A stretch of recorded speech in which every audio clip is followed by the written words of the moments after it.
വാഴ്ത്തി വിവിധ സ്ഥലങ്ങളിൽ രാജ്യങ്ങളുമായിരുന്ന ദൈവത്തിനെ കേൾക്കുന്ന എല്ലാ പ്രിയപ്പെട്ടവരും കർത്താവായ യേശുക്രിസ്തുവിന്റെ വലിയൊരു നാമത്തിൽ എന്റെ സ്നേഹവന്ദനം. അല്പസമയത്തെ ദൈവത്തിന്റെ ചിന്തയ്ക്കായി ഒരു ദൈവത്തിന്റെ ഭാഗം വായിക്കുന്നു. മർക്കോസ് എഴുതിയ സുവിശേഷം 14-ാം അധ്യായം അതിന്റെ 61-ാമത്തെ വാക്യം. അവനോ മിണ്ടാതെയും ഉത്തരം പറയാതെയും ഇരുന്നു. മഹാപുരോഹിതൻ പിന്നെയും അവനോട്, നീ വന്ദിനായവന്റെ പുത്രനായ ക്രിസ്തുവോ എന്ന് ചോദിച്ചു. വളരെ അനുഗ്രഹിക്കപ്പെട്ട നല്ല തിരുവെഴുത്തിനായി ദൈവത്തെ സ്തുതിക്കുന്നു. നമ്മുടെ ചിന്തിക്കുന്ന വചനം, മഹാപുരോഹിതൻ പിന്നെയും അവനോട്, നീ വന്ദിനായവന്റെ പുത്രനായ ക്രിസ്തുവോ എന്ന് ചോദിച്ചു എന്നുള്ളതാണ്. പ്രൈസലോ. കഴിഞ്ഞ ചില ദിവസങ്ങളായിട്ട് കർത്താവായ യേശുക്രിസ്തുവിന്റെ ദൈവത്വത്തെക്കുറിച്ചും യേശുക്രിസ്തുവിനെ കുറിച്ചുമാണ് നമ്മൾ സംസാരിച്ചുകൊണ്ടിരിക്കുന്നത്. എന്തിനാണ് ഇത്രയേറെ യേശുവിനെ കുറിച്ച് പറയാൻ കാരണം? കാരണം ഈ ലോകത്തിൽ സംസാരിപ്പാൻ ഒരേ ഒരു വിഷയമുണ്ടെങ്കിൽ യേശുക്രിസ്തു മാത്രമേ ഉള്ളൂ. ഈ ലോകത്തിൽ പ്രശംസയ്ക്കും പ്രസംഗത്തിനും ഒരുവരുണ്ടെങ്കിലും യേശുക്രിസ്തു മാത്രമാണ്. ഈ ലോകത്തിൽ അനവധി രാജകീയ തലങ്ങളിൽ രാജാക്കന്മാർ എഴുതിയിട്ടുണ്ട്. അനവധി രാഷ്ട്രങ്ങൾക്ക് തലവന്മാരുണ്ട്. സംഘടനകൾക്കും മതങ്ങൾക്കും ഒക്കെ എല്ലാ നേതാക്കന്മാരുണ്ടെങ്കിലും യേശുക്രിസ്തുവിനോളം ചേർന്ന് നിൽക്കുവാൻ യേശുക്രിസ്തുവിനോളം മറ്റാർക്കും വരാൻ കഴിയില്ല. കാരണം യേശുവാണ് സകലത്തിനേക്കാളും ശ്രേഷ്ഠനായ മഹാപുരോഹിതൻ എന്ന് പറയുന്നത്. ഹല്ലേലൂയ. യേശുക്രിസ്തുവിന്റെ അരികിലേക്ക് ആർക്കും ഏത് സമയത്തും കടന്നു വരാം. ലോകപരമായ രാജാവിന്റെ ഇരിക്കൽ അല്ലെങ്കിൽ ലോകപരമായ രാഷ്ട്രത്തലവന്മാരിരിക്കൽ ആർക്കും പെട്ടെന്ന് വരാൻ കഴിയത്തില്ല. കാരണം അവരുടെ അരികെ ചെല്ലെങ്കിൽ പ്രത്യേക അനുമതിയൊക്കെ വേണം. എന്നാൽ യേശുവിന്റെ അരികിലേക്ക് ഏത് ജാതിയിൽപ്പെട്ടവനും ഏത് മതത്തിൽപ്പെട്ടവനും ഏത് സമയത്തും കടന്നു വന്ന് അവന്റെ സങ്കടങ്ങൾ പറയാം.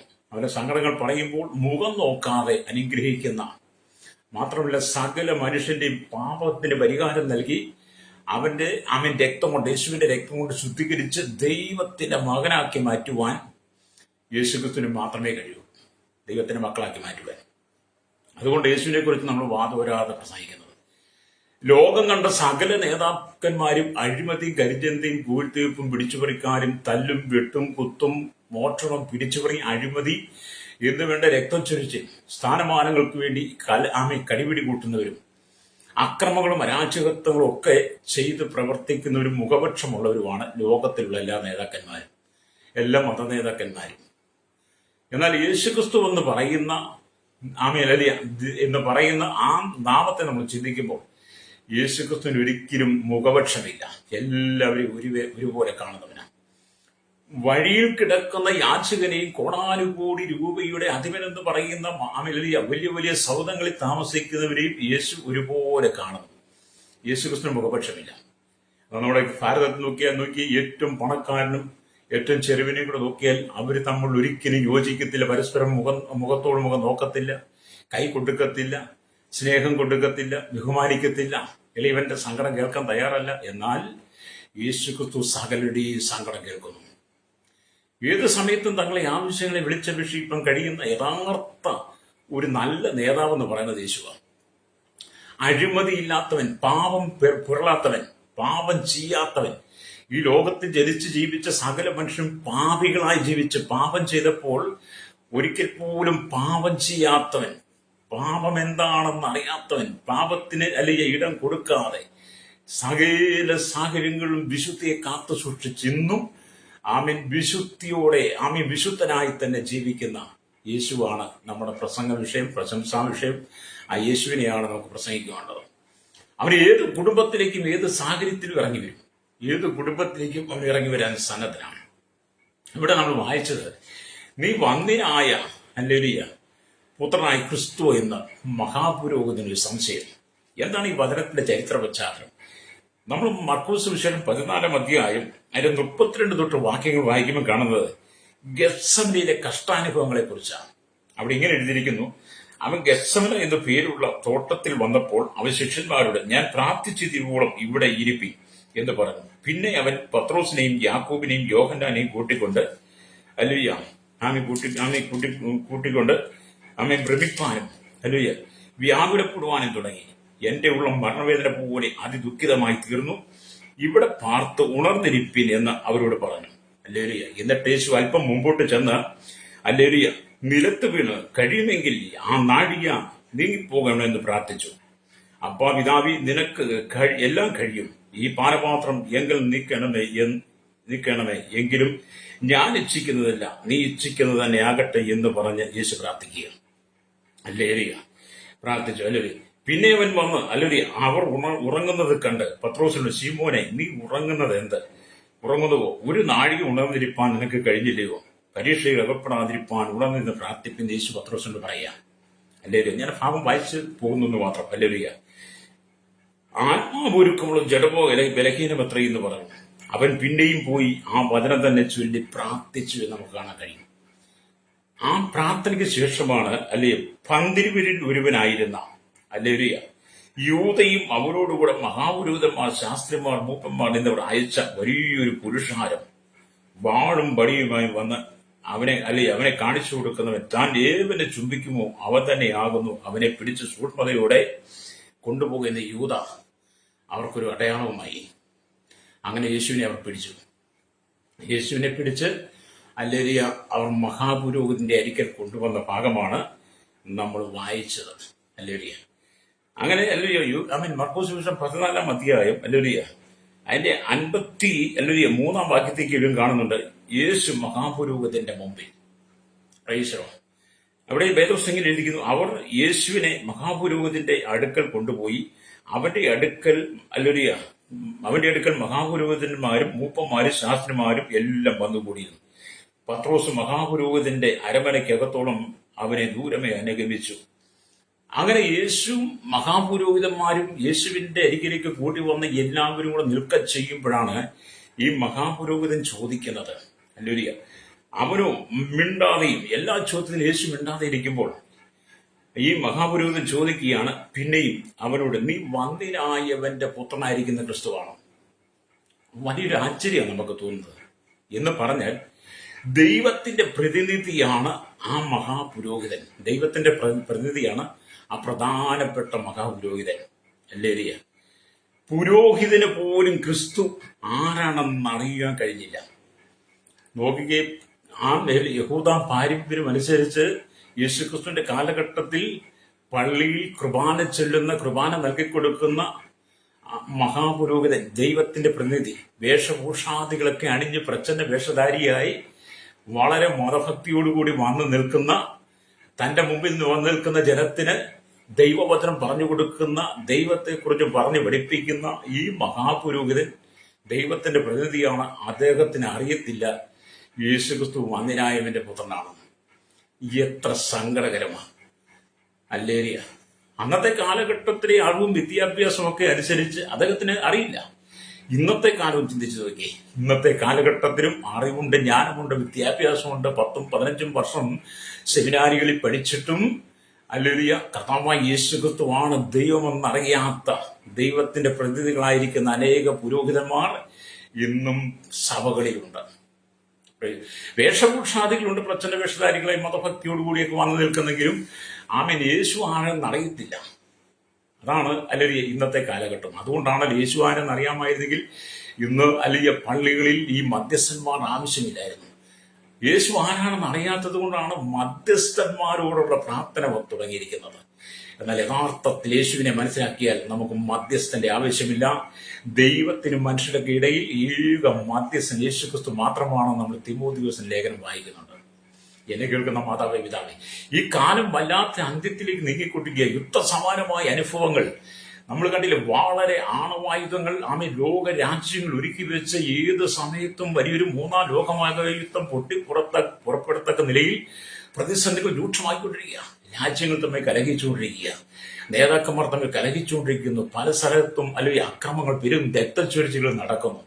ജനക്കൂട്ടത്തോടെ പലായനം ചെയ്യുന്നു. എങ്ങോട്ട് ഓടും, എവിടെ ചെന്ന് രക്ഷപ്പെടും, ആരോട് ഞങ്ങളുടെ സങ്കടങ്ങൾ പറയുമെന്നൊക്കെ ഓർത്ത് മനുഷ്യൻ വളരെ ഭാരപ്പെടുമ്പോൾ എന്നെ കേൾക്കുന്ന പ്രശ്നോതാവേ, ഇനിയെങ്കിലും മനസ്സിലാക്കണം, കർത്താവായ യേശുക്രിസ്തു വന്ധ്യനായവന്റെ പുത്രനായിരിക്കും.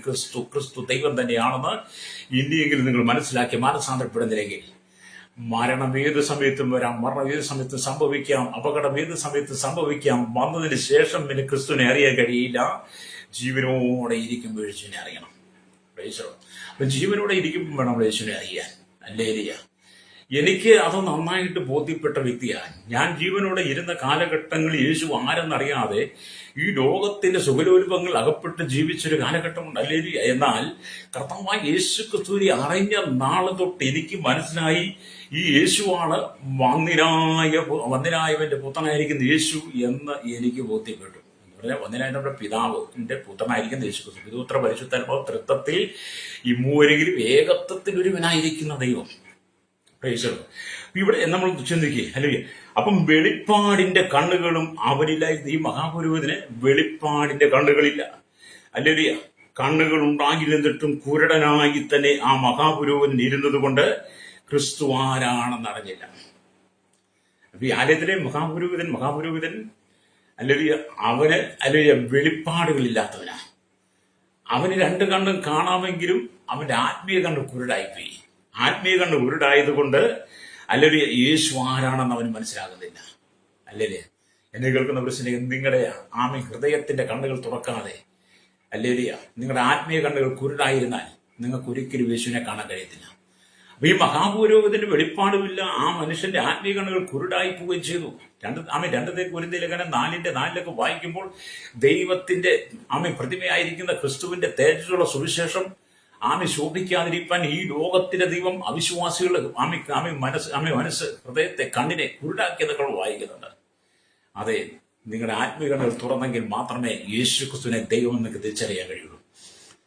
യേശു ക്രിസ്തുവിനെ കുറിച്ചൊരു വെളിപ്പാട് നമുക്കുണ്ടായിരിക്കണം. ലോകം മുഴുവൻ ആദരിക്കുന്നവനാണ് യേശു. ഹല്ലേലൂയ. ലോകം മുഴുവൻ നിറഞ്ഞു നിൽക്കുന്നവനാണ് യേശു. അപ്പം മഹാപുരോഹിതൻ ചോദിക്കുന്നത്, മഹാപുരോഹിതന്റെ അവരോട്, നീ വന്ദനായവന്റെ പുത്രനായ ക്രിസ്തു എന്ന് ചോദിച്ചു. വന്ദനായവന്റെ പുത്രനായിരിക്കുന്ന യേശു ക്രിസ്തു ദൈവമായതുകൊണ്ടാണ് ലോകം മുഴുവൻ ക്രിസ്തുവിന്റെ നാമത്തെ എതിർക്കുന്നത്. എന്നെ കേൾക്കുന്ന പ്രശ്നം, നിങ്ങൾ എന്തിനാണ് യേശുവിനെ എതിർക്കുന്നത്? നിങ്ങൾ എന്തിനാണ് യേശു ക്രിസ്തുവിനെതിരെ നിൽക്കുന്നത്? യേശുവിനെ കുറിച്ച് പ്രസംഗിക്കുന്നവരെ, യേശുവിനെ കുറിച്ച് ശുശ്രൂഷിക്കുന്നവരെ, യേശുക്രിസ്തു മാത്രം വിളിച്ചു പറയുന്നവരെ ഒരു കാരണവും കൂടാതെ നിങ്ങൾ തല്ലുന്നു, വെട്ടുന്നു, കൊല്ലുന്നു, ജയിലടയ്ക്കുന്നു. എന്താണ് അതിന്റെ കാരണം? ഒറ്റ കാരണമുള്ള വന്ദനായവന്റെ പുത്രനായ യേശു ആയതുകൊണ്ടല്ലേ നിങ്ങൾ ഇത്രമാത്രം യേശുവിന്റെ നാമത്തെ എതിർക്കുന്നത്. സത്യം നിങ്ങൾക്കറിയാം, പക്ഷെ സത്യം നിങ്ങൾക്ക് അംഗീകരിക്കത്തില്ല. സത്യം നിങ്ങൾക്ക് അംഗീകരിക്കാൻ കഴിയാതെ വണ്ണം നിങ്ങളുടെ ഹൃദയത്തെ പിശാച് കുരുടാക്കി വെച്ചിരിക്കുക, ഇരുളാക്കി വെച്ചിരിക്കുക. അപ്പൊ ഈ ലോകത്തിൽ ഒറ്റ രാജാവേ ഉള്ളൂ, അത് യേശുക്രിസ്തുവാണ്. ഈ ലോകത്തിൽ ഒറ്റ രക്ഷകനേ ഉള്ളൂ, ആ യേശുക്രിസ്തുവാണ്. ഈ ലോകത്തെ നയിപ്പാൻ, നടത്തുവാൻ അഴിമതിയില്ലാത്ത, ഹരിജന്തയില്ലാത്ത, മുഖപക്ഷമില്ലാതെ എല്ലാവരും ഒരുപോലെ കണ്ട് എല്ലാവരും പാപം ക്ഷമിച്ചു കൊടുത്ത ദൈവരാജ്യത്തിന്റെ മകനാക്കി മാറ്റിയെടുക്കുവാൻ കഴിയുന്ന ഒരുവൻ മാത്രം യേശു മാത്രമാണ്. അത് ഞങ്ങൾക്ക് എവിടെയും പ്രസംഗിക്കാൻ കഴിയും. ഹല്ലേലൂയ. യേശുവിനോളം ഈ ലോകത്തിനാർക്കും വരാൻ കഴിയത്തില്ല. കാരണം എല്ലാത്തിനേക്കാൾ ശ്രേഷ്ഠൻ യേശുവാ. ഹല്ലേലൂയ. അപ്പം മഹാപുരോഹിതന് വെളിപ്പാടില്ല, അവരുടെ കണ്ണുകൾ കുരുടായി. ഹല്ലേലൂയ. അതുകൊണ്ട് വന്ദനായവന്റെ പുത്രനായിരിക്കുന്ന യേശു ക്രിസ്തു എന്ന തന്റെ മുമ്പിൽ നിൽക്കുന്ന യേശുവിനെ കാണാൻ കഴിയുന്നില്ല. നമ്മളൊക്കെ യേശുവിനെ വിശ്വാസത്തല്ല കാണുന്നത്, പക്ഷെ ഈ മഹാപുരോഹിതന് മുമ്പിൽ യേശു നിൽക്കുക. തന്റെ മുമ്പിൽ നിൽക്കുന്ന യേശുവിനെ മനസ്സിലാക്കാൻ കഴിയാതെ ഇത്രമാത്രം അരാജകത്വത്തിൽ നിന്ന ഒരു പുരോഹിതൻ. ഇന്നത്തെ കാലഘട്ടത്തിലും അനവധി പുരോഹിതന്മാരിങ്ങനെ തന്നെയാകട്ടോ. പ്രൈസലോ. ഞാനൊരിക്കലും ഒരാളോട് ചോദിച്ചു, പുരോഹിതി യേശു ക്രിസ്തുവിനെ കുറിച്ച് നിങ്ങളുടെ അഭിപ്രായം എന്താന്ന് ചോദിച്ചു. ഹല്ലേലൂയ. യേശു ക്രിസ്തുവിനെ കുറിച്ച് ഞങ്ങൾക്കൊരു അഭിപ്രായമില്ലെന്ന് പറഞ്ഞു. ഹല്ലേലൂയ. അപ്പോഴേ എനിക്ക് മനസ്സിലായി അദ്ദേഹത്തിന്റെ അജ്ഞത എന്താണോ. അദ്ദേഹം ഒരു പുരോഹിതനാണ്, പക്ഷെ യേശു ക്രിസ്തുവിനെ കുറിച്ച് എന്താണെന്ന് ചോദിച്ചപ്പം അദ്ദേഹത്തിന്റെ അത് തിരിച്ചൊരു മറുപടി പറയാൻ കഴിയാതെ വണ്ണം അദ്ദേഹത്തിന്റെ ആത്മീയ കണ്ണിൽ കുരുടായിപ്പോയി. ഹല്ലേലൂയ. ഞാൻ പിന്നെയും ചോദിച്ചു, അദ്ദേഹം പറഞ്ഞു, ഇനി നമുക്ക് സമയമുള്ളപ്പോൾ ഇത് സംസാരിക്കാം, ഇപ്പൊ എനിക്ക് അത്യാവശ്യം. അതെ, നിങ്ങൾക്ക് സമയമുള്ള സംസാരിച്ചാൽ മതി, കാരണം നിങ്ങൾക്ക് പറയാൻ അറിയില്ല. ഹല്ലേലൂയ.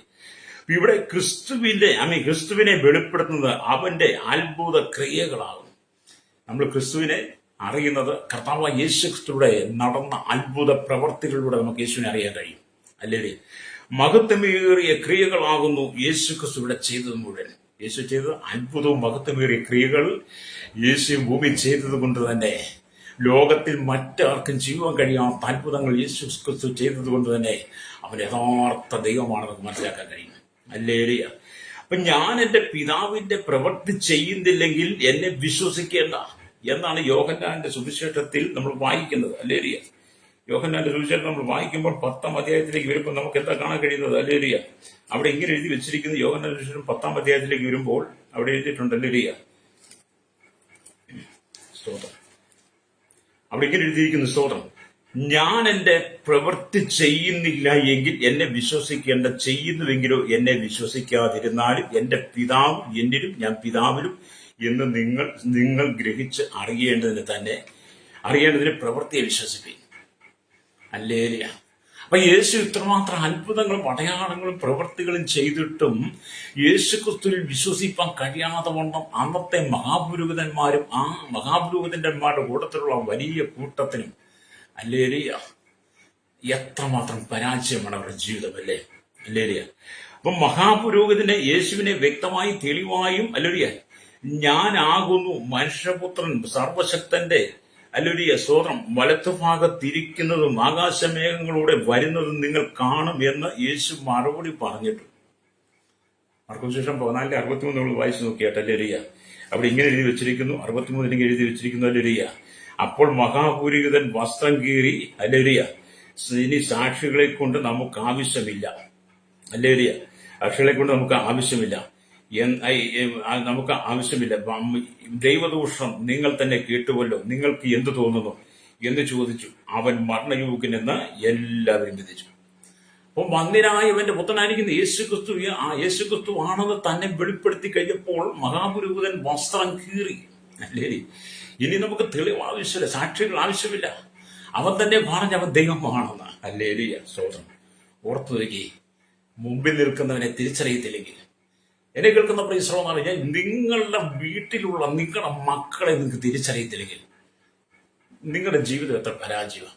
എന്നെ ശ്രദ്ധിക്കുന്ന പ്രിയ, നിങ്ങളുടെ മക്കൾ ഹല്ലേലൂയ നിങ്ങളെ തിരിച്ചറിയുന്നെങ്കിൽ, മക്കൾക്ക് അപ്പനെ തിരിച്ചറിയാതെ വന്നു കഴിഞ്ഞാൽ ആ മനുഷ്യന്റെ സ്ഥിതി എത്ര വലുതാണ്. എന്ന് പറഞ്ഞല്ലേ, മക്കൾക്ക് അപ്പനെ തിരിച്ചറിയത്തില്ലാത്തതുപോലെ തന്റെ മുമ്പിൽ നിൽക്കുന്ന മഹാപുരോഹിതന്റെ മുമ്പിൽ നിൽക്കുന്ന യേശുവിനെ തിരിച്ചറിയാൻ കഴിയാതെ വണ്ണം അവർ പരാജിതരാണ്. ഹല്ലേലൂയ. യേശുവിനെ അറിയാൻ കഴിഞ്ഞില്ല അവർക്ക്. ഹല്ലേലൂയ. ഇവിടെ സ്തോത്രം കാണാൻ കഴിയുന്ന അവൻ വന്ദിനായ ദൈവത്തിന്റെ പുത്രനായ ക്രിസ്തു എന്ന് വെളിപ്പെടുത്തുന്നതിൽ യേശു മടി കാണിച്ചില്ല. വന്ദിനായവന്റെ പുത്രനായിരിക്കുന്ന യേശു ക്രിസ്തു എന്ന് യേശുവാണെന്ന് വെളിപ്പെടുത്തി കൊടുക്കുന്നതിനകത്തും യേശു മടി കാണിച്ചില്ല. ഹല്ലേലൂയ. ഹല്ലേലൂയ. അതും നമ്മൾ 14:63 വായിക്കുന്നുണ്ട്. സ്തോത്രം. ഹല്ലേലൂയ. ഇവിടെ നമ്മൾ ദൈവത്തിന് വരുമ്പോൾ അവന്റെ വാക്കിൽ ഉറപ്പും ദൃഢതയും ഉണ്ടായിരുന്നു. യേശുവിന്റെ വാക്കില് ഉറപ്പുണ്ട്, ദൃഢതയുണ്ട്.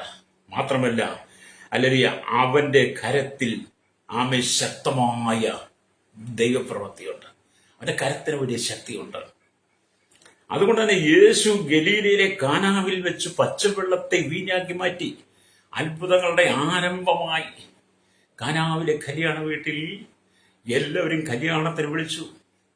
കല്യാണ സത്യം നടന്നുകൊണ്ടിരിക്കുക. വീഞ്ഞ് തികയാതെ വന്നു. യേശുവിന്റെ അമ്മാവനോട് പറഞ്ഞു, ഇവിടെ വീഞ്ഞ് ഇല്ലെന്നാ. ഹല്ലേലൂയ.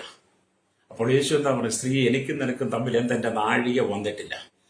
ശിഷ്യന്മാരോട് പറഞ്ഞ് കൽപ്പാത്രങ്ങൾ വെള്ളം കോരി നിറപ്പിൻ. അങ്ങനെ ശിഷ്യന്മാരെ കൽപ്പാത്രങ്ങൾ വെള്ളം കോരി നിറച്ച് വിരുതുവാഴിക്ക് കൊണ്ട് കൊടുത്തപ്പോൾ അത് ഏറ്റവും ശ്രേഷ്ഠമുള്ള വീഞ്ഞായി മാറി. അത് അത്രമാത്രം ആമേലെ അത്ഭുതങ്ങളുടെ ആരംഭമായി. കാനാവിലെ കല്യാണ വീട്ടിൽ യേശു അത്ഭുതം ചെയ്തിട്ടും പച്ചവെള്ളത്തെ വീഞ്ഞാക്കിയിട്ടും അവർക്ക് യേശുവിനെ മനസ്സിലാക്കാൻ കഴിയുന്നില്ല. യേശു ദൈവമാണെന്ന് വിശ്വസിക്കാൻ കഴിയുന്നില്ല. രണ്ടാമത്തെ കാര്യം നമ്മൾ ചിന്തിക്കുമ്പോൾ 38 വർഷം ബെഥസ്ദ കുളക്കരയിൽ കിടന്ന മനുഷ്യന് അത്ഭുത സൗഖ്യം ദൈവം കൊടുത്തു. ഹല്ലേലൂയ. എന്നിട്ടും അവർക്ക് യേശുവിനെ അറിയത്തില്ല. 38 വർഷമായി ഈ മനുഷ്യൻ ബെഥസ്ദ കുളത്തിൽ കിടക്കുന്നത്. കുളം കലങ്ങുമ്പോൾ ആദ്യ കിടക്കുന്നവരിറങ്ങും, അവൻ സൗഖ്യം പ്രാപിക്കും. ഈ മനുഷ്യൻ എഴഞ്ഞെഴിഞ്ഞ് ചെല്ലുമ്പോഴത്തേനും ആദ്യം ഇറങ്ങിയവരെല്ലാം സൗഖ്യം പ്രാപിച്ചു. ഈ മനുഷ്യൻ സൗഖ്യമാകുന്നില്ല. അങ്ങനെ ഇരിക്കുമ്പോഴാണ് യേശു അതുവഴി വരുന്നതും അവൻ നിനക്ക് സൗഖ്യമാകാൻ മനസ്സുണ്ടോ എന്ന് ചോദിക്കുന്നതും. ഹല്ലേലൂയ. അവൻ സൗഖ്യമാകാൻ മനസ്സുണ്ടോ പറഞ്ഞ് അവൻ പുതപ്പെടുത്ത് നടക്കുക, കിടക്കെടുത്ത് നടക്കുക. അവൻ അത്ഭുതമായി സൗഖ്യം കൊടുത്തു. എന്നിട്ടും ഈ ജനത്തിന് യേശുവിനെ മനസ്സിലാകുന്നില്ല. Praise the Lord. ഹല്ലേലൂയ. മൂന്നാമത്തെ കാര്യം നമ്മൾ ചിന്തിക്കുമ്പോൾ സ്തോത്രം, പ്രാർത്ഥനാലയത്തിൽ അശുദ്ധാത്മാവ് പിടിപെട്ടിരുന്ന മനുഷ്യനെ യേശു വിടുവിച്ചു. ലൂക്കോസിന് ശേഷം 4-ാം അധ്യായം അതിന്റെ 33 തൊട്ട് 36 വരെ വാക്യമായി. പ്രാർത്ഥനാലയത്തിലാണ് അശുദ്ധാത്മാവ് ബാധിച്ചൊരു മനുഷ്യനുണ്ട്. ഈ അശുദ്ധാത്മാവ് ബാധിച്ച മനുഷ്യനെ സൗഖ്യമാക്കുവാൻ ഈ മഹാപുരോഹിതന് കഴിയില്ല. മഹാപുരോഹിതനാണ്, ദൈവത്തിന്റെ പ്രതിനിധിയാണ്. പക്ഷേ തന്റെ സഭയിൽ, തന്റെ ചർച്ചിൽ, തന്റെ ആ കൂടിവരവിൽ നിൽക്കുന്ന അശുദ്ധാത്മാവുള്ള മനുഷ്യനെ സൗഖ്യമാക്കാൻ കഴിയുന്നില്ല. എന്നാൽ യേശു ആ മനുഷ്യനെ സൗഖ്യമാക്കിയപ്പോഴും ഹല്ലേലൂയ യേശുവിനെ വിശ്വസിക്കാൻ കഴിയുന്നില്ല. കണ്ടോ, യേശു ജനത്തിന് മുമ്പിൽ എത്രയോ അത്ഭുതങ്ങളാണ് ചെയ്യുന്നത്. വീണ്ടും നമ്മൾ കാണുന്ന നാലാമത്തെ കാര്യം, ദൈവാലയത്തിൽ വലം കൈവരണ്ടുള്ള ഒരു മനുഷ്യനെ സൗഖ്യം കൊടുത്തു. ഹല്ലേലൂയ. ലൂക്കോസ് സുവിശേഷം 6:6-19 വായിക്കും. അപ്പൊ ദൈവാലയത്തിലാണ്, ഇതെല്ലാം ദൈവാലയത്തിലാണ്. ദൈവാലയത്തിൽ അല്ലെ എന്താണ്, അല്ലെങ്കിൽ വലം കൈ വരണ്ടുള്ള മനുഷ്യൻ, എത്രയോ കാലമായി വലം കൈ വരണ്ട ഈ മനുഷ്യൻ ദൈവാലയം കയറി ഇറങ്ങുന്നു. അവന്റെ പ്രതീക്ഷ എന്താണ്? ഒരു സൗഖ്യം വേണം, അവന്റെ വരണ്ട കൈക്കൊരു വിടുതൽ വേണം, അവന്റെ കൈക്ക് സ്വാധീനം വേണം. അവനൊരു സൗഖ്യം ആഗ്രഹിച്ചാണ് മഹാപുരോഹിതന്മാർ ചെയ്യുന്ന ശുശ്രൂഷയിൽ വരുന്നത്. പക്ഷെ വരണ്ട കൈയുള്ള ആ മനുഷ്യനെ മഹാപുരോഹിതന് തിരിച്ചറിയാൻ കഴിയുന്നില്ല. കാരണം അവന്റെ കൈക്ക് ഒരു സൗഖ്യം കൊടുക്കുവാൻ മഹാപുരോഹിതന് അറിയില്ല. അല്ലേ?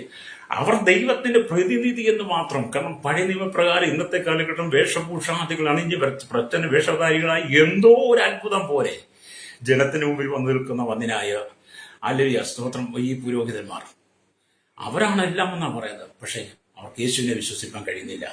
ഹല്ലേലൂയ. വീണ്ടും നമ്മൾ ദൈവത്തിന്റെ 5-ാമത്തെ കാര്യം, മരിച്ചുപോയ നയീൻ എന്ന പട്ടണത്തിലെ വിധവയുടെ മകനെ യേശു ഉയർപ്പിച്ചു. ലൂക്കോസ് സുവിശേഷം 7 ഹല്ലേലൂയ സ്തോത്രം 11 തൊട്ട് വായിച്ച കാണാൻ കഴിയും. ആ വിധവയ്ക്ക് ഏകം മകനാ. ഹല്ലേലൂയ. അവൻ മരിച്ചുപോയി. അപ്പോഴാണ് യേശുവും പുരുഷാരവും കൂടെ ആ വഴി ഒരു വലിയ ഘോഷയാത്ര. മറുവശത്തോട് എന്ത് ചെയ്യുന്നു? നയീനിലെ വിധവയുടെ മകനെയും ചുമന്നുകൊണ്ട്, മരിച്ച മകനെയും ചുമന്നുകൊണ്ട് അവർ മറുവശത്തൂടെ യാത്ര. ആ സമയത്ത് യേശുവിടെ ചെല്ലുന്നു. യേശുവിടെ ചെന്ന് ഹല്ലേലൂയ നയീനിലെ വിധവയുടെ മരിച്ച മകനെ ഉയർപ്പിക്കുന്നു. എന്നിട്ടും ആ കാലഘട്ടത്തിലെ മഹാപുരോഹിതന്മാർക്കും ജനത്തിനും യേശുവിനെ ദൈവമെന്ന് വിശ്വസിക്കാൻ കഴിഞ്ഞില്ല. ഹല്ലേലൂയ. 6-ാമത്തെ കാര്യം നമ്മൾ ചിന്തിക്കും, മരിച്ചുപോയ ലാസറിനെ 4 ദിവസത്തിന് ശേഷം ഉയർപ്പിച്ചു. യോഹന്നാന്റെ സുവിശേഷം 11:1 തൊട്ട് 46 ദിവസം. മാർത്തയുടെയും മറിയുടെയും ഏക സഹോദരൻ ലാസർ, അവൻ മരിച്ചുപോയി. അവൻ മരിച്ചുപോയി എന്ന് യേശു അറിഞ്ഞിട്ടും ആ യേശു അവിടെ തന്നെ 2 ദിവസം കൂടെ പാർത്തു. പിന്നെ യേശു ഹല്ലേലൂയ മാർത്തയും മറിയും താമസിച്ച ഗ്രാമത്തിൽ വന്നപ്പോൾ തങ്ങളുടെ സഹോദരൻ മരിച്ചുപോയി ദുഃഖത്താൽ കണനീരോടെ ഇരിക്കുന്ന മറിയയും മാർത്തയും കൂടെ കരയുന്ന കൂട്ടന്മാരും. മാർത്ത യേശുവിനെ എതിരേറ്റു.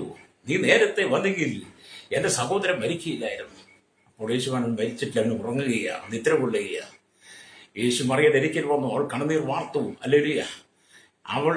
അവളുടെ കണ്ണുനീർ കണ്ട് യേശു കണ്ണുനീർ വാർത്തുന്നു കാണാൻ കഴിയുന്നുണ്ട്. അപ്പോൾ അവളോട് യേശു പറഞ്ഞു, നീ വിശ്വസിച്ച ദൈവത്തിന്റെ മഹത്വം കാണും. അങ്ങനെ യേശു ലാസറിന്റെ കല്ലറയിൽ ചെന്നു. ഹല്ലേലൂയ. നാറ്റം വെച്ച് കല്ലറ അടച്ചു പൂട്ടി വെച്ചിരിക്കുക. അപ്പൊ യേശുവിന് കല്ല് നീക്കി കഴിയുമ്പോൾ യേശു സ്വർഗത്തേക്ക് നോക്കി പ്രാർത്ഥിച്ച് ലാസറെ പുറത്തു വരുവാൻ പറഞ്ഞപ്പോൾ മരിച്ച് നാറ്റം വെച്ച ലാസർ 4-ാം നാൾ ഹല്ലേലൂയ ജീവനോടെ പുറത്തു വന്നു. എന്നിട്ടും മഹാപുരോഹിതന് യേശു ദൈവമാണെന്ന് അറിയാൻ കഴിയുന്നില്ല. ഹല്ലേലൂയ. ഓർത്തു നോക്കി എത്ര പരാജയമാണ്. ഹല്ലേലൂയ സ്തോത്രം. വീണ്ടും നമ്മൾ ദൈവത്തിന്റെ വചനം വായിക്കുകയാണെന്നുണ്ട്. ഒരു പ്രമാണിയുടെ മരിച്ചുപോയ ഭാര്യയുടെ കൈപിടിച്ചു ഉയരോടെ എഴുന്നേൽപ്പിച്ചു. മത്തായി 9:23 തൊട്ട് 26 വരെ കാണാൻ കഴിയുന്നുണ്ട്. ഹല്ലേലൂയ സ്തോത്രം. മരിച്ചുപോയവന്റെ മകൾക്ക് 12 വയസ്സുള്ളവർക്ക് ജീവൻ തിരിച്ചു കൊടുത്തിട്ടും അവളെ ജീവനോടെ ഉയർപ്പിച്ചിട്ട് മാതാപിതാക്കൾ കൊടുത്തിട്ടും യേശുവിനെ ദൈവമെന്ന് വിശ്വസിപ്പാൻ അന്നത്തെ മഹാപുരോഹിതന്മാർക്ക് കഴിയുന്നില്ല. വീണ്ടും നമ്മൾ ദൈവത്തിന്റെ വചനം വായിക്കുമ്പോൾ 5 അപ്പവും 2 മീനും കൊണ്ട് 5000 പേരെ പോഷിപ്പിച്ചു എന്ന് മത്തായി സുവിശേഷം 16:9 വായിക്കുന്നുണ്ട്. അതുപോലെ 7 അപ്പവും ചില ചെറിയ മീനുകളെ കൊണ്ട് 4000 പേരെ പോഷിപ്പിച്ചു. 5 അപ്പം കൊണ്ട് 2 മീനും കൊണ്ട് 5000 പേരെ പോഷിപ്പിച്ച് 12 കൊട്ടം നിറച്ചെടുത്തു. ഹല്ലേലൂയ. 7 അപ്പവും കൊണ്ട് കുറച്ച് പുരുമീനും കണ്ട് 4000 പേർക്ക് കൊടുത്ത് 7 വട്ടി നിറച്ചെടുത്തു. എന്നിട്ടും മഹാപുരോഹിതന്മാർക്കും ശാസ്ത്രിമാർക്കും യഹൂദന്മാർക്കും യേശുവിനെ മനസ്സിലാകും. ഇത്രമാത്രം അത്ഭുതങ്ങൾ യേശു ചെയ്തിട്ടും അവർക്ക് യേശുവിനെ അറിയുന്നില്ല. ഹല്ലേലൂയ സ്തോത്രം. വീണ്ടും നാം ദൈവത്തിന്റെ വചനം വായിക്കുമ്പോൾ ലൂക്കോസ് സുവിശേഷം 6 തൊട്ട് 10 വരെ വാക്യങ്ങളുമായി, ദൈവാലയത്തിൽ വലം കൈ വരണ്ടുള്ള മനുഷ്യന് സൗഖ്യം കൊടുത്തു. ഹല്ലേലൂയ സ്തോത്രം. ഇതെല്ലാം നമ്മൾ വായിക്കുകയാണ്. ഹല്ലേലൂയ. എന്നെ കേൾക്കുന്ന ഇതെല്ലാം ആ മഹാപുരോഹിതൻ തീർച്ചയായും അറിഞ്ഞിരിക്കും. ഹല്ലേലൂയ. ഇതെല്ലാം ഒരുപക്ഷെ ഈ മഹാപുരോഹിതന് അറിയാമായിരിക്കും. യേശു ചെയ്ത അത്ഭുതങ്ങളും അടയാളങ്ങളും ഒക്കെ ഇവൻ വന്ദിനായവന്റെ പുത്രനായിരിക്കുന്ന യേശുവാണെന്ന് ഈ മഹാപുരോഹിതന് അറിയാമായിരിക്കും. പക്ഷെ എന്തുകൊണ്ടാണ് അവൻ അംഗീകരിക്കത്തില്ലാത്തത്? എന്തുകൊണ്ടാണ് അവൻ അംഗീകരിക്കാത്തത്? അംഗീകരിക്കാത്ത ഒറ്റ കാര്യമുള്ളൂ, ഇതെല്ലാം ആ മഹാപുരോഹിതൻ തീർച്ചയായും അറിഞ്ഞിരിക്കും. തന്റെ പദവി പോകുമോ എന്നുള്ള ഭയത്താൽ യേശു ചെയ്ത എല്ലാ അത്ഭുതങ്ങളെയും കണ്ടില്ല, അറിഞ്ഞില്ല എന്ന് നടിച്ചു. ഹല്ലേലൂയ. അപ്പം ദൈവത്തിന്റെ പ്രതിനിധിയായിരിക്കുന്ന ഈ മഹാപുരോഹിതന്റെ പദവി നഷ്ടപ്പെട്ടു പോകുമോ, തന്റെ സ്ഥാനം നഷ്ടപ്പെട്ടു പോകുമോ എന്ന് പേടിച്ചിട്ട് യേശു ചെയ്ത സകല അത്ഭുതങ്ങളെയും അടയാളങ്ങളെയും കണ്ടിട്ടും കണ്ടില്ല എന്നും കേട്ടിട്ടും കേട്ടില്ല എന്നും അറിയാത്ത ഭാവത്തിൽ നടിച്ചു. ഹല്ലേലൂയ. പുറത്തു പോയി നമ്മളൊക്കെ ഈ കുട്ടികളെയൊക്കെ വളർത്തുന്നതല്ലേ. കുട്ടികളെയൊക്കെ വളർത്തുമ്പോൾ നമ്മൾ വീട്ടിൽ എന്തെങ്കിലും മേടിച്ചു വെച്ചിട്ട് നമ്മൾ പറയും, എടാ ഞാൻ പോയി ചുരുളുമ്പോൾ നീ ഒരു മര്യാദ ഇരിക്കും, വീട്ടിലിരിക്കുന്ന സംബന്ധം എടുത്ത് തിന്നരുത്, പല ആവശ്യങ്ങൾക്ക് വെച്ചിരിക്കുന്നതൊക്കെ പറയും. അപ്പൊ നമ്മൾ പോയി ചുരുമ്പോൾ നമ്മുടെ കുട്ടികൾക്ക് എന്തെങ്കിലും എടുത്ത് അത് കഴിച്ചിട്ട് നമ്മൾ വരുമ്പോഴത്തേക്കും കുട്ടികൾ ഒന്നും അറിയാത്ത പോലെ, അവരൊന്നും ചെയ്യാത്ത പോലെ അന്തയ്ക്കും എന്ന് പറഞ്ഞാൽ ഈ മഹാപുരോഹിതൻ ഈ യേശു ചെയ്ത സകല അത്ഭുതങ്ങളും യേശു ദൈവമാണെന്നും വന്ദിനായവന്റെ പുത്രനായിരിക്കുന്ന യേശു ക്രിസ്തുവാണെന്നൊക്കെ ഈ മഹാപുരോഹിതൻ അറിഞ്ഞിട്ടും ഈ മഹാപുരോഹിതൻ അംഗീകരിക്കത്തില്ല. കാരണം അവന്റെ പദവി പോകുമോ. സ്തോത്രം. ഇന്ന് നോക്കി, ഇന്ന് സഭകളിൽ എന്താണ് വന്ദിനായവന്റെ പുത്രനായിരിക്കുന്ന യേശു ക്രിസ്തുവിനെ യഥാർത്ഥത്തിൽ പ്രസംഗിച്ച് ജനത്തിന് വെളിപ്പെടുത്തി കൊടുക്കാതെ അല്ലെങ്കിൽ ഇന്നും പുരോഹിതന്മാർ തങ്ങളുടെ പദവി കാത്തു സൂക്ഷിച്ച് ജീവിക്കുന്നത് കൊണ്ട് ജനം അല്ലെങ്കിൽ അന്ധകാരത്തിലായിരിക്കും. അല്ലേരിയ. അന്ധകാര ഭൂമിയെയും കൂരിട്ട് ജാതികളെയും കൊണ്ട് നിന്റെ മേലെ ഒപ്പുവാർത്തയുടെ തേജസ് വന്നിരിക്കുന്നത് ശേപ്രവാചകം പറഞ്ഞ പോലെ അന്ധകാരം കൊണ്ട് ഒരു കൂട്ടം ജനത്തെ പിശാച് മൂടിയിരിക്കുന്നു, കൂരിലുകൊണ്ട് മൂടിയിരിക്കുന്നു. അതിൽ നിങ്ങൾ പുറത്തു വരണം. എന്നെ കേൾക്കുന്ന മാതാവേ, പിതാവേ, ഞാൻ യേശുക്രിസ്തു ചെയ്ത അത്ഭുതങ്ങളും അടയാളങ്ങളും നിങ്ങളുടെ മുമ്പിൽ പറഞ്ഞിട്ടും ഇന്നും നിങ്ങൾക്ക് വന്ദിനായവന്റെ പുത്രനായിരിക്കുന്ന ക്രിസ്തുവാണ് യേശുവെന്ന് നിങ്ങൾക്ക് തിരിച്ചറിയുന്നില്ലെങ്കിൽ ഇനി നിങ്ങൾ എന്താണ് യേശുവിനെ തിരിച്ചറിയുന്നത്? നിന്റെ പാരമ്പര്യം വിട്ടിട്ട്, നിന്റെ പദവി വിട്ട്, നിന്റെ സ്ഥാനമാനങ്ങൾ വിട്ട്, നിന്റെ പണം വിട്ട്, നിന്റെ പാരമ്പര്യത്തിന്റെ യശസ്സൊക്കെ നീ മാറ്റിവെച്ചിട്ട് നീ ജഡത്തിൽ സന്തോഷിക്കുക, ജഡത്തിൽ നീ അട്ടഹസിക്കാതെ നീ മടങ്ങി വന്ന് യേശുവിനെ ദൈവമെന്ന് വിശ്വസിക്കണം. ഹല്ലേലൂയ. യേശുവിനെ ദൈവമെന്ന് വിശ്വസിച്ചപ്പോൾ അവനെ കൈക്കൊണ്ടവരുടെ നാമത്തിൽ വിശ്വസിച്ച് ദൈവത്തിന്റെ മകനായി മാറണം. ഇന്നും അതുകൊണ്ടാണ് ഞങ്ങൾ ദൈവത്തിന്റെ വചനം ഭൂമിയുടെ എല്ലാ മുക്കിലും മൂലയിലും പ്രസംഗിക്കുമ്പോൾ, ഞങ്ങളുടെ കൺവെൻഷനുകളിൽ, ഞങ്ങളുടെ ക്രൂസൈഡുകളൊക്കെ നടക്കുമ്പോൾ, ഞങ്ങളുടെ ദൈവത്തിന്റെ ദാസന്മാർ അഭിഷക്തന്മാർ ദൈവത്തിനെ ശുശ്രൂഷിക്കുമ്പോൾ വന്ദിനായവന്റെ പുത്രനായിരിക്കുന്ന ക്രിസ്തുവാണെന്ന് ദൈവത്തിന്റെ ദാസന്മാർ ബോധ്യപ്പെട്ട യേശുവിന് വേണ്ടി ഹൃദയം കൊടുത്ത് യേശുവിൽ വിശ്വസിച്ചവർ ദൈവത്തിന്റെ വചനം പ്രസംഗിക്കുമ്പോൾ അല്ലെങ്കിൽ അത്ഭുതങ്ങളും അടയാളങ്ങളും ഞങ്ങളുടെ ശുശ്രൂഷയിൽ നടക്കുന്നത് എന്തുകൊണ്ടാണ്? ഞങ്ങൾ യേശുവിനെ അറിഞ്ഞതുകൊണ്ടാണ്. ഞങ്ങളുടെ ശുശ്രൂഷയിൽ അത്ഭുതങ്ങൾ സംഭവിക്കുന്നത്. ഒരു കാലഘട്ടത്തിൽ പെന്തക്കോസ്തുകാർ കൈയടിച്ച് പാട്ടുപാടുന്ന, അന്യഭാഷ പറയുന്ന ഒരു കൂട്ടം ആളുകൾക്ക് വളരെ പുച്ഛമായിരുന്നു. അവർ കളിയാക്കുമായിരുന്നു. പാട്ടകൊട്ടിയും പാത്രത്തിലടിച്ചും കളിയാക്കിയും പടക്കം പൊട്ടിച്ചും കല്ലെറിഞ്ഞും കൂക്കുപിടിച്ചും ഒക്കെ പെന്തക്കോസ്തുകാരെ കളിയാക്കുമായിരുന്നു. എന്നാൽ പിന്നത്തേത് വന്നു കഴിഞ്ഞപ്പോൾ എന്ത് ചെയ്തു? ഈ കളിയാക്കിയവരൊക്കെ ഈ പെന്തക്കോസ്തുകാരെ ചെയ്യുന്നത് പോലെ ചെയ്യാൻ തുടങ്ങി. പക്ഷെ അന്യഭാഷയൊന്നും കിട്ടിയില്ല. കിട്ടാതെ വന്നു കഴിയുമ്പോൾ ചില ആളുകൾ നമ്മൾ കാണത്തില്ല, ഈ സമുദായത്തിൽ വന്നത് ചില ലാലാല ഒക്കെ വെച്ചുകൊണ്ടിരിക്കുക. എന്ന് പറഞ്ഞാൽ ചില ലാലാല വെക്കുന്നവരൊക്കെ ഉണ്ട് കേട്ടോ. യഥാർത്ഥ ആത്മാവിനെ തിരിച്ചറിയണം, യഥാർത്ഥ ക്രിസ്തുവിനെ തിരിച്ചറിയണം. യഥാർത്ഥത്തിൽ നീ ക്രിസ്തുവിനെ തിരിച്ചറിയുമ്പോൾ, ക്രിസ്തുവിനെ യഥാർത്ഥത്തിൽ മനസ്സിലാക്കുമ്പോൾ, വന്ദിനായവന്റെ പുത്രനായിരിക്കുന്ന ക്രിസ്തു ദൈവമാണെന്ന് നീ മനസ്സിലാക്കുമ്പോൾ, യേശുവിന്റെ ഹൃദയത്തിൽ നീ സ്ഥാനം കൊടുക്കുമ്പോൾ, അംഗീകാരം കൊടുക്കുമ്പോൾ, യേശുവിന്റെ ഹൃദയത്തിൽ സ്വീകരിക്കുമ്പോൾ, ദൈവം നിനക്ക് ആത്മാവിന്റെ ഫലങ്ങളും വരങ്ങളും തരും, ഭാഷാവരങ്ങളെ തരും. അപ്പോൾ നിനക്ക് യഥാർത്ഥത്തിൽ പരിശുദ്ധാത്മാവ് നിറയപ്പെട്ട് അന്യഭാഷയിൽ സംസാരിക്കാൻ കഴിയും. അല്ലെങ്കിൽ പണ്ടൊക്കെ അന്യഭാഷയിൽ സംസാരിക്കുന്നത് കാണുമ്പോൾ ഞങ്ങളൊക്കെ കളിയാക്കുമായിരുന്നു. കാരണം എന്റെ വീടിന് ചുറ്റും പള്ളികളാണ്, പെന്തക്കോസ്ത് പള്ളികളാണ് ഇന്നും. അപ്പൊ ഞങ്ങളുടെ വീടിന് ചുറ്റും പെന്തക്കോസ്ത് പള്ളികൾ, ഞങ്ങൾ നേരം പോലെ എഴുന്നേൽക്കുന്നു, വൈകിട്ട് കിടക്കുന്നതെല്ലാം ഇവരി പറഞ്ഞ അന്യഭാഷ കേട്ടാ. ഞങ്ങൾക്കൊന്നും മനസ്സിലാകുന്നില്ല, ഞങ്ങൾക്കൊന്നും തിരിയുന്നുമില്ല, തെളിയുന്നില്ല. അന്ന് ഞങ്ങൾ കളിയാക്കുമായിരുന്നു. കാരണം ഞങ്ങൾ ഈ ദൈവത്തിന്റെ പ്രതിനിധിയായിരിക്കുന്ന പുരോഹിതന്റെ ദൈവാലയത്തിലെ ഞങ്ങൾ ചെന്ന് നിൽക്കുന്നത്. അപ്പം ദൈവത്തിന്റെ പ്രതിനിധിയായിരിക്കുന്ന മഹാപുരോഹിതന് വന്ദിനായവന്റെ മകനാണ്, പുത്രനാണ് ക്രിസ്തു എന്ന് പുരോഹിതന് മനസ്സിലാക്കാൻ കഴിയാത്തതുകൊണ്ട് ഞങ്ങൾക്കും അത് മനസ്സിലാക്കാൻ കഴിയുന്നില്ല. കാരണം പുരോഹിതൻ പഠിപ്പിച്ചാലേ ഞങ്ങൾക്ക് മനസ്സിലാവുള്ളൂ. എന്ന കാലങ്ങൾ കഴിഞ്ഞപ്പോൾ ഞങ്ങൾ പരിഹസിച്ച്, ഞങ്ങൾ നിന്ദിച്ച്, ഞങ്ങൾ അവഗണിച്ചതുമായ അന്യഭാഷയിൽ ആരാധിക്കുന്ന ജനമാണ് യഥാർത്ഥത്തിൽ ദൈവജനമെന്ന് ഞങ്ങളുടെ കണ്ണുകൾക്ക്, ഞങ്ങളുടെ കാതുകൾക്ക്, ഞങ്ങളുടെ ഹൃദയത്തിൽ ബോധ്യപ്പെട്ട് കഴിഞ്ഞപ്പോൾ എന്ത് ചെയ്തു? ഞങ്ങൾക്ക് പഴയതിനെ വിട്ടു. അല്ലേ? പഴയതിനെ വിട്ടുകഴിഞ്ഞപ്പോൾ ഞങ്ങൾ പുതിയ നാമത്തിലേക്ക് വന്നു. ഞങ്ങൾ പുതിയ മനുഷ്യരായി മാറി. ഒരുത്തൻ ക്രിസ്തുവിലായാൽ പുതിയ സൃഷ്ടിയാകുന്നു, പഴയത് കഴിഞ്ഞു. അതെ, ദൈവം ഞങ്ങളുടെയും അത്ഭുതങ്ങളും അടയാളങ്ങളും വീര്യപ്രവർത്തനവും ചെയ്യുവാൻ തുടങ്ങി. ഞങ്ങളുടെ ശുശ്രൂഷയുടെ മഹാത്മ്യം ഞങ്ങൾ തിരിച്ചറിയാൻ തുടങ്ങി. ഇന്ന് പകൽ എന്നെ കേൾക്കുന്ന പ്രിയ മാതാവി, പിതാവി, ഇന്ന് കെട്ടപ്പെട്ട് കിടക്കുകയാണോ? വിടുതലില്ലാതെ, സമാധാനമില്ലാതെ, സന്തോഷമില്ലാതെ, പാപത്തിന്റെ ചങ്ങലയാൽ നീ കുടുങ്ങിക്കിടക്കുന്ന വ്യക്തിയാണോ? ഇന്ന് പകൽ നീ പാരമ്പര്യം വിട്ട് മടങ്ങി വന്ന് വന്നിനായവന്റെ പുത്രനായ ക്രിസ്തു ദൈവമാണെന്ന് വിശ്വസിക്കുന്നെങ്കിൽ, ഹൃദയത്തിന് ഇടം കൊടുക്കുന്നെങ്കിൽ നിന്റെ ജീവിതത്തിന്റെ പരാജയങ്ങൾ മാറും. ലേലിയ. കഴിഞ്ഞ ദിവസം ഒരു സഹോദരനെ പ്രാർത്ഥിക്കാൻ വിളിച്ചു. അവരുടെ ലേലിയ ചില വിഷയങ്ങൾ പറഞ്ഞിട്ട് പ്രാർത്ഥിച്ചു കഴിഞ്ഞപ്പം എന്നോട് അസുഖം വല്ലതും കാണുന്നുണ്ടോ എന്ന് ചോദിച്ചു. വല്ലതും പ്രാർത്ഥിച്ചു കഴിയുമ്പോൾ വല്ലതും കാണുന്നു. അവർക്ക് എന്റെ ചിന്ത അങ്ങനെ, അവരൊക്കെ അങ്ങനെ പഠിക്കും. പ്രാർത്ഥിച്ചു കഴിയുമ്പോൾ എല്ലാം കണ്ടു എന്ന് ചോദിക്കും. കണ്ടില്ലെങ്കിൽ മോശമില്ല, പിന്നെ പുരോഹിതനായിരിക്കാൻ പറ്റത്തില്ല. അപ്പം പുരോഹിതനായതുകൊണ്ട് എന്തെങ്കിലും വിളിച്ചു പറയും. അങ്ങനെയുള്ള അനുഭൂതി അന്ധത പിടിച്ച, അജ്ഞത പിടിച്ച, വിശ്വാസമില്ലാത്ത, ക്രിസ്തുവിനെ അറിയാതെ കൊണ്ട് കണ്ണ് കുരുടായിപ്പോയ, ഹൃദയം കഠിനമായി പോയ അനവധി ആളുകൾ ഇന്നുകൊണ്ടത്. എന്നെ കേൾക്കുന്ന മാതാവ്, നീ യഥാർത്ഥത്തിൽ ക്രിസ്തുവിനെ മനസ്സിലാക്കിയാൽ, ക്രിസ്തുവിനെ ദൈവമായി നിന്റെ ഹൃദയത്തിൽ നീ ഉൾക്കൊണ്ടാൽ നിന്റെ പരാജയങ്ങളെല്ലാം മാറും. ഹല്ലേലൂയ. പലരും പറഞ്ഞു ഞങ്ങളുടെ ഭവനത്തെ പാപം കൊണ്ട് മൂടിയിരിക്കുന്നു, ശാപം കൊണ്ട് മൂടിയിരിക്കുന്നു. അവർ ഞങ്ങൾക്ക് വേണ്ടി കൂടോത്രം ചെയ്ത് ശുദ്രം ചെയ്തു, ഞങ്ങൾക്ക് വേണ്ടി മന്ത്രവാദം ചെയ്യുന്നവരെ തകർക്കാൻ ഒരുങ്ങുന്നു. എന്താണ് സഹോദരൻ നിന്റെ ജീവിതത്തിൽ ആവിചാരം, മന്ത്രവാദം, കൂടോത്രം, ശുദ്രത കേൾക്കുമ്പോൾ നീ അല്ലെ കയർ പൊട്ടിക്കുന്നേ? ഭയപ്പെട്ട് കയർ പൊട്ടിക്കുക. വന്യനായവന്റെ പുത്രനായിരിക്കുന്ന യേശു ക്രിസ്തുവിന്റെ മകളാണ് നീയെങ്കിൽ ഈ ലോകത്തെ ഒരു ആവിചാര, മന്ത്രവാദ, ഒരു ഭൂതശക്തിയിൽ നീ പേടിക്കേണ്ട കാര്യമില്ല. ഒരു ഭൂതപ്രേത പിശാചിനെ നീ പേടിക്കേണ്ടതാണ്. നീ കർത്താവിന്റെ രക്തത്താൽ വീണ്ടെടുക്കപ്പെട്ടവനായിരിക്കണം. ഹല്ലേലൂയ. ഇന്ന് പലരും ഭൂതപ്രേത പിശാചിന്റെ വലയത്തിൽ വീണ് കിടക്കുക. ഹല്ലേലൂയ. അതുകൊണ്ട് വിടുതലിന് മോചനമില്ല. വന്യനായവന്റെ പുത്രനായിരിക്കുന്ന യേശു ക്രിസ്തുവാണ് സാക്ഷാൽ ദൈവം, ഈ ലോകത്തെ മുഴുവൻ ഭരിക്കുന്നവൻ. അതുകൊണ്ടാണ് നിങ്ങൾ യേശുവിനെ ഉയർത്തുന്നത്. യേശു ക്രിസ്തുവാണ് ഏക ദൈവം. യേശു ക്രിസ്തു അല്ലാതൊരു ദൈവമില്ല. അതുകൊണ്ടാണ് പുറപ്പാട് പുസ്തകത്തിൽ യേശു കൽപ്പന കൊടുക്കുമ്പോൾ, മോശയ്ക്ക് പ്രമാണം യഹോവയെ ദൈവം കൊടുക്കുമ്പോൾ, പുറപ്പാട് പുസ്തകം 20-ാം അധ്യായം 2-ാം വാക്യത്തിൽ പറയുന്നത്, ഞാനല്ലാതെ അന്യ ദൈവം നിനക്കുണ്ടാകരുത്. മീതെ സ്വർഗത്തിൽ, ഭൂമിയിൽ, വെള്ളത്തിലോ കരയിലോ യാതൊരു പ്രതിമയെ ഉണ്ടാക്കുകയോ നമസ്കരിക്കുകയോ ചെയ്യരുത്. ഒറ്റ ദൈവം, വന്യനായവന്റെ പുത്രനായിരിക്കുന്ന യേശു ക്രിസ്തു തന്നെ ദൈവം.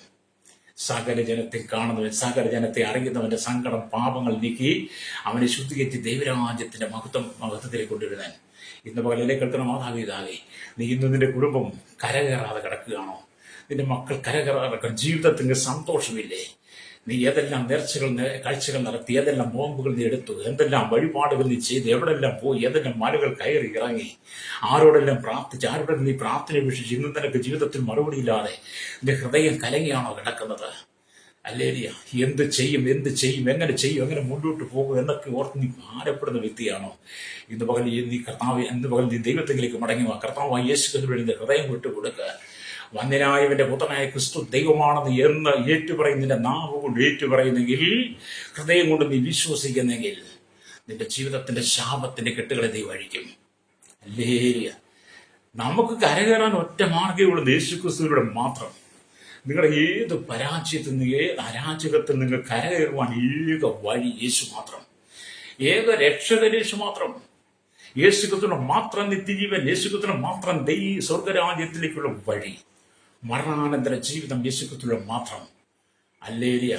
മരിച്ച മനുഷ്യൻ ഉയർത്തെഴുന്നേറ്റ് സ്വർഗരാജ്യത്തിൽ എത്തണമെങ്കിൽ അവൻ കർത്താവായ യേശു ക്രിസ്തുവിനെ ഭൂമിയിൽ വെച്ച് അറിഞ്ഞ് തന്നെ കർത്താവിന് വേണ്ടി ഹൃദയം കൊടുക്കണം.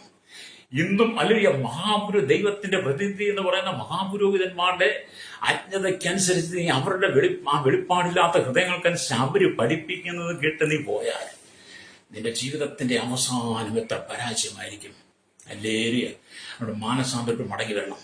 യോഹന്നാന്റെ സുവിശേഷം 3:12 വായിക്കുന്നുണ്ട്, തന്റെ ഏകജാതനായിരിക്കുന്ന പുത്രൻ വിശ്വസിക്കുന്ന ഏവനും നശിച്ചു പോകാതെ നിത്യജീവൻ പ്രാപിക്കേണ്ടത് അവനെ നൽകുവാൻ തക്കണം അവൻ ലോകത്തെ സ്നേഹിച്ചു. അതെ, പാപത്തിൽ വീണ് കിടക്കുന്ന, ശാപത്തിൽ വീണ് കിടക്കുന്ന, പാരമ്പര്യത്തിന്റെ ചങ്ങയിൽ അകപ്പെട്ട് കിടക്കുന്ന ദൈവത്തിന്റെ പ്രതി എന്ന് പറയുന്ന പുരോഹിതന്മാരുടെ കെട്ടുകൾക്കകത്ത് കെട്ടപ്പെട്ട് കിടക്കുന്ന ജനത്തെ ഒന്ന് വിടിവിക്കുവാൻ, അതോടെ പറഞ്ഞ ആദാമ്യ പാപത്തിൽ സകലരും പാപികളായി തീർന്നപ്പോൾ ആ പാപത്തിൽ ജനത്തെ വിടിവിക്കാൻ വേണ്ടിയിട്ട് ആമീൻ പിതാവായി ദൈവം തന്റെ പുത്രനായിരിക്കുന്ന യേശുവിനെ ഹല്ലേലൂയ മാറിയുടെ ഉദരത്തിൽ അല്ലിയ ജഡോദരമായി ഹല്ലേലൂയ നമുക്ക് വെളിപ്പെടുത്തി തന്നു. ആമേൻ. വചനം ജഡമായി കൃപ സത്യം നിറഞ്ഞ നമ്മുടെ ഇടയിൽ അങ്ങനെ യേശു ആമേൻ മറിയുടെ മകനായിരിക്കുന്ന യേശു ഹല്ലേലൂയ ആ യേശു ക്രിസ്തുവിന്റെ ഏക സത്യ ദൈവം, ആ ഏക സത്യ ദൈവമായിരിക്കുന്ന അല്ലെങ്കിൽ ആ കർത്താവിനെയാണ് ഈ മഹാപുരോഹിതന് അറിയാത്തതില്ലാതെ വന്നത്.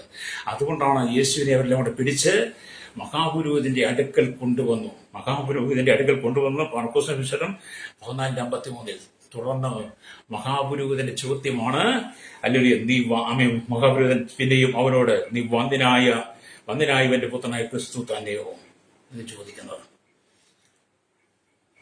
പ്രിയ നമ്മുടെ മുമ്പിൽ നിൽക്കുന്ന നമുക്ക് വെളിപ്പെടുത്തി തന്ന നമുക്ക് അല്ലെങ്കിൽ മനസ്സിലാക്കി തന്ന യേശു ക്രിസ്തുവിനെ നമുക്ക് തിരിച്ചറിയത്തിൽ നമ്മുടെ ജീവിതം എത്ര പരാജയമാണ്. നമ്മൾ യേശുവിനെ ഈ ലോകത്തെ ശ്രദ്ധിച്ചാൽ ഈ കാണുന്ന പ്രകൃതിയെ മുഴുവൻ ഒരുപോലെ അടക്കി ഭരിക്കുന്ന നിയന്ത്രിക്കുന്നവൻ, കാറ്റിനെയും കടലിനെയും കരയും എല്ലാം നിയന്ത്രിക്കുന്നവൻ, കടലിലെ വെള്ളം കരയിലേക്ക് കവിഞ്ഞു വരാതെ കൊണ്ട് മണൽ കൊണ്ട് അതിരിട്ടവൻ, അല്ലെങ്കിൽ സകലത്തെ ഒരുപോലെ നിയന്ത്രിക്കുന്നവനെ ആ വന്ദനായവന്റെ പുത്രനായിരിക്കുന്ന യേശുവിനെ നമുക്ക് മനസ്സിലാക്കാൻ കഴിയുന്നില്ലെങ്കിൽ നമ്മൾ എത്ര പരാജിതരാണ്.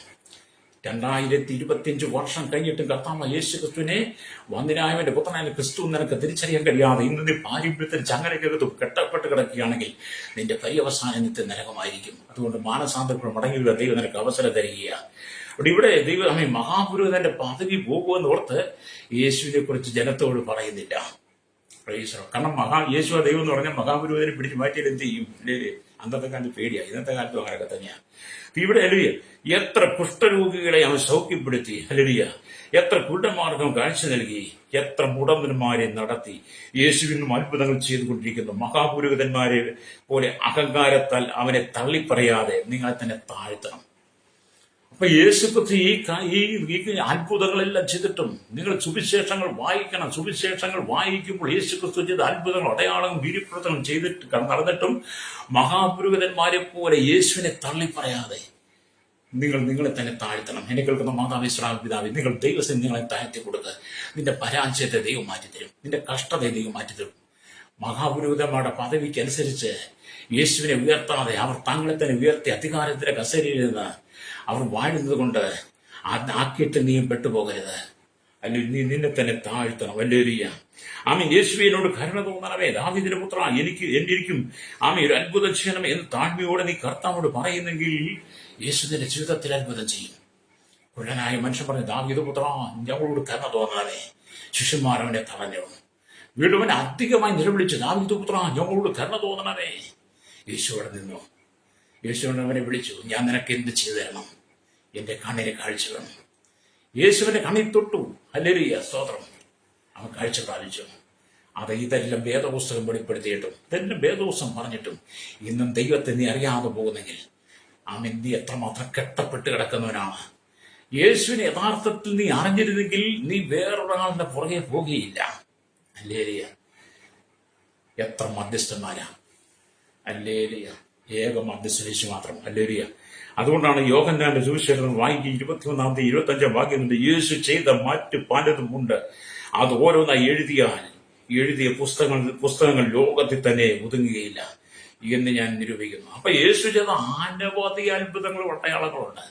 യോഹന്നാൻ പറയും ഇതെല്ലാം കൂടെ എഴുതിയ ലോകത്തിൽ തന്നെ പുസ്തകം ഒതുങ്ങത്തില്ലെന്ന് നമുക്ക് മനസ്സിലാക്കാൻ വേണ്ടി എഴുതുന്നു. അത് യേശു ക്രിസ്തു ചെയ്ത അത്ഭുതങ്ങൾ മുഴുവൻ എഴുതി രേഖപ്പെടുത്താതെ നമുക്ക് മനസ്സിലാക്കാൻ വേണ്ടി മാത്രം ചിലത് വേദപുസ്തകത്തിൽ വെളിപ്പെടുത്തി തന്ന ഇന്നും വിശുദ്ധ വേദപുസ്തകത്തെ നിന്റെ കൈകൊണ്ടെടുക്കുമ്പോൾ അത് നിനക്ക് മനസ്സിലാകുന്നില്ലെങ്കിൽ എങ്ങനെ വേദപുസ്തകം വായിക്കണം? വേദപുസ്തകം കൊണ്ടുപോയി വലിയ സെൽഫുണ്ടാക്കി അതിനെ പൂവിട്ട് പൂജിക്കുവാൻ, അതിനു മുമ്പിൽ തിരികെ കത്തിച്ച് അതിനെ വണങ്ങി അതിനു മുമ്പിൽ മുട്ടുകുത്തി പ്രാർത്ഥിച്ചുകൊണ്ട് വേദപുസ്തകം വായിക്കാൻ പറ്റത്തില്ല. സത്യവേദപുസ്തകം നിന്റെ കരങ്ങളെടുത്ത നീ നിന്റെ കുടുംബത്തിലും വായിച്ചതിനെ മക്കളെയും പഠിപ്പിക്കണം, നീയും പഠിപ്പിക്കണം. അതിനകത്തെ അർത്ഥങ്ങളും അറിയത്തിലും മറ്റൊരാൾ ചോദിക്കണം. അല്ലെ, ഇതൊരു പൂജാവസ്തു അല്ല ബൈബിൾ കേട്ടോ. ആരും ബൈബിളിനെ പൂജാവസ്തുവായി മാറ്റിയിരിക്കുക. അതെ, നീ പൂജിച്ചുകൊണ്ടിരിക്കുമോ? ഹല്ലേലൂയ. വന്ദനായവന്റെ പുത്രനായ ക്രിസ്തുവിനെ നിനക്ക് തിരിച്ചറിയാൻ കഴിയാതെ ഇന്ന് നീ പാപത്തിലാണെങ്കിൽ നീ പാപത്തിൽ തന്നെ മരിക്കും. ഹല്ലേലൂയ. ഞാൻ വായിച്ച വചനത്തിലേക്ക് വരട്ടെ. വായിച്ച വചനം മർക്കോസ് സുവിശേഷം 14 വാക്യം. അവനും മിണ്ടാതെയും ആമി ഉത്തരം പറയാതെയും ഇരുന്നു. മഹാപുരോഹിതൻ പിന്നെയും അവനോട്, നീ വന്ദനായവന്റെ പുത്രനായിരിക്കും ക്രിസ്തുവോ എന്ന് ചോദിച്ചു. യേശു പറഞ്ഞു, ഞാനാകുന്നു. മനുഷ്യപുത്രൻ സർവശക്തന്റെ വലത്ത ഭാഗത്തിരിക്കുന്നതും ആകാശമേഘങ്ങളോടെ വരുന്നതും നിങ്ങൾ കാണുമെന്നൊരു മടിയും കൂടാതെ യേശു പറഞ്ഞു. മഹാപുരോഹിതന്റെ ചോദ്യത്തിന് ഒരു മടിയും കൂടാതെ യേശു ഉത്തരം പറഞ്ഞിട്ടും ഹല്ലേലൂയ, മഹാപുരോഹിതൻ വസ്ത്രം കീറി. അല്ലേ, മഹാപുരോഹിതൻ ഇത് വസ്ത്രം കീറി. ഇനി സാക്ഷികളെ കൊണ്ട് നമുക്ക് എന്താവശ്യം? ഇവൻ ദൈവദൂഷണം പറയാമെന്ന്. യേശു യഥാർത്ഥ ക്രിസ്തുവാണെന്ന് പറഞ്ഞപ്പോൾ, യഥാർത്ഥ ക്രിസ്തുവാണെന്ന് സ്വയം മടികൂടാതെ പറഞ്ഞപ്പോഴും മഹാപുരോഹിതൻ വസ്ത്രം കീറിയിട്ട് പറയുക, ഇനി നമുക്ക് സാക്ഷികളെ കൊണ്ട് ആവശ്യമില്ല, ദൈവദൂഷണം പറഞ്ഞത്. ഇതാണ് അന്ധത പിടിച്ച ഒരു പുരോഹിതൻ. മഹാപുരോഹിതൻ ദൈവത്തിന്റെ പ്രതിനിധി, പക്ഷെ കണ്ണ് കാണത്തില്ല, ആത്മീയ കണ്ണ് തുറന്നിട്ടില്ല. ഹൃദയം കുരുടാക്കി കളഞ്ഞു പിശാചൻ. സ്ഥാനമാനങ്ങൾ അധികാരങ്ങൾക്കകത്ത് കൊതിപൂണ്ട് ഇരിക്കുന്ന ഈ മനുഷ്യൻ എന്നെ കേൾക്കുന്ന പ്രശ്നം, നീ പുറത്തു വരണം, നീ മാനസാന്തരത്തിൽ മടങ്ങുക. ക്രിസ്തു യഥാർത്ഥ ദൈവമാണെന്ന് നീ മനസ്സിലാക്കണം. അവൻ യേശു ഈ ലോകത്ത് നമുക്ക് വെളിപ്പെടുത്തി തന്നിട്ടും ഇന്ന് യേശുവിനെ തിരിച്ചറിയാതെ കടന്നു പോവുകയാണോ നീ? നിന്റെ കുടുംബം എത്ര പരാജയമാ, നിന്റെ ജീവിതം എത്ര പരാജയമാ. യേശുവിന് ഹൃദയം കൊടുക്കണം. യേശുവല്ലാതെ വേറൊരു ദൈവമില്ല, യേശുവല്ലാതെ വേറൊരു രക്ഷകനില്ല, യേശുവല്ലാതെ വേറൊരു നാമമില്ല. യേശുവിനെ യഥാർത്ഥമായി വെളിപ്പെടുത്തി കൊടുത്തപ്പോൾ മഹാപുരോഹിതൻ ഒരിക്കലും പറയട്ടെ, അവന്റെ വസ്ത്രം കീറി. ഹല്ലേലൂയ. ഇനി സാക്ഷികളെ കൊണ്ട് ആവശ്യമില്ല, ഇവൻ ദൈവദൂഷണം പറയുന്നു. എന്താണ് മഹാപുരോഹിതൻ പറഞ്ഞത്? അതെ, നിങ്ങൾ ആ കെട്ടിലാണോ? ഇന്ന് വണങ്ങി വന്ന യേശുവിനെ ഹൃദയത്തിൽ സ്ഥാനം കൊടുക്കുക. ഞങ്ങൾക്ക് വേണ്ടി പ്രാർത്ഥിക്കാം. ദൈവത്തിന്റെ പ്രതിനിധി എന്ന് പറഞ്ഞ മഹാപുരോഹിതൻ യേശുവിനെ അറിയാൻ കഴിയാതെ പോയെങ്കിൽ ഈ കാലഘട്ടത്തിൽ യേശുവിനെ വെളിപ്പെടുത്തുവാൻ ദൈവത്തിന്റെ ദാസദാസന്മാരെ ദേശത്തിൽ നാനാഭാഗങ്ങൾ അയച്ചിരിക്കുന്നു. അവർ പറയുന്ന സുവിശേഷം, അവർ പ്രസംഗിക്കുന്ന യേശു തന്നെ ഏക രക്ഷിതാവ്, ഏക സത്യ ദൈവം. യേശുവിന് ഹൃദയം കൊടുത്താൽ നിനക്ക് സമാധാനം കിട്ടും. കണ്ണുകളടച്ചാട്ട്. പരിശുദ്ധ ഞങ്ങളുടെ നല്ല ദൈവമേ, സ്വർഗ്ഗ പിതാവേ, അനുഗ്രഹിക്കപ്പെട്ട നല്ല സമയത്തിനായി ഈ വചനം കേട്ടും കേരളത്തിൽ, ഭാരതത്തിൽ, ലോക രാജ്യം 200 കോടി എന്ന ജനത്തിനായി കർത്താവ് ഞങ്ങൾ പ്രാർത്ഥിക്കുന്ന കർത്താവ്, പാരമ്പര്യത്തിൽ ചങ്ങല കെട്ടപ്പെട്ട് ക്രിസ്തുവിനെ ഇന്നും ദൈവം എന്ന് തിരിച്ചറിയാൻ കഴിയാതെ അന്യത പിടിച്ച് കിടക്കുന്ന സ്ഥാനമാന പദവികളിൽ വീണ്ടെടുക്കുന്ന ഒരു കൂട്ടം ജനമുണ്ട്. ആ പാരമ്പര്യ ജനം പൊട്ടി പുറത്തു വരെ മാനസാന്തരപ്പെടുവാൻ കർത്താവ് 200 കോടി ജനത്തിന് മാനസാന്തരം കൊടുക്കണമേ. ഞങ്ങളുടെ village, panchayat, municipality, corporation, taluk, block, ജില്ലാ ഭരണം, ഏതാണ്ട് സംസ്ഥാനങ്ങൾ, രാഷ്ട്രങ്ങൾ ഭരിക്കുന്ന രാജാക്കന്മാർ, രാജ്യമാർ, പ്രധാനമന്ത്രി, ഗവർണർ, പട്ടാള നേതാവ്, ഗോത്രങ്ങൾ, ദ്വീപുകളെ, ആദിവാസികൾ, ട്രൈബൽ മേഖലയിലെ സകല ജനത്തെ അധികാരികളെയും, കരസേന, വ്യോമസേന, ഞങ്ങളുടെ സൈന്യത്തിനായി കർത്താവ്, ക്രമസമാധാന പാലകരെ, നിയമ നിർമ്മാണ രംഗത്തിന് കർത്താവ്, രക്ഷാശുഭങ്ങൾക്കായി, പോലീസിന്റെ വിവിധ സെക്ഷനുകൾ, എക്സൈസ് ഫോഴ്സ്, കർത്താവ്, ഞങ്ങളുടെ വ്യാമി ഫയർഫോഴ്സ് വിഭാഗങ്ങൾക്കായി, ജുഡീഷ്യൽ ഭാഗങ്ങൾക്ക് വേണ്ടി പ്രാർത്ഥിക്കുകയാണ്. സകല ഗുരുവിധവനായിരിക്കുന്ന വിദ്യാഭ്യാസ ബാങ്ക് മേഖലയായിരിക്കുന്ന സകല ജനത്തിന്റെ ആത്മീയകണ്ഠ തുറക്കണ്ണായി പ്രാർത്ഥിക്കും. മത, സാമൂഹ്യ, സാംസ്കാര സംഘടന, ജലത്ത് മാറ്റിയ മീഡിയ രംഗം നിൽക്കുന്ന സയന്റിസ്റ്റ്, എഞ്ചിനീയർമാർ, എല്ലാ ഭരണദോഷ പാർട്ടികളെയും തെറ്റി മത പുരോഹിതന്മാരുടെ ആത്മീയങ്ങളിൽ തുറക്കപ്പെടുവാൻ വന്ദനായവന്റെ പുത്രനായിരിക്കും ക്രിസ്തുവാണ് യഥാർത്ഥ ദൈവം എന്ന് തിരിച്ചറിയാൻ ഇവിടെ കണ്ണുകൾ തുറക്കണമേ.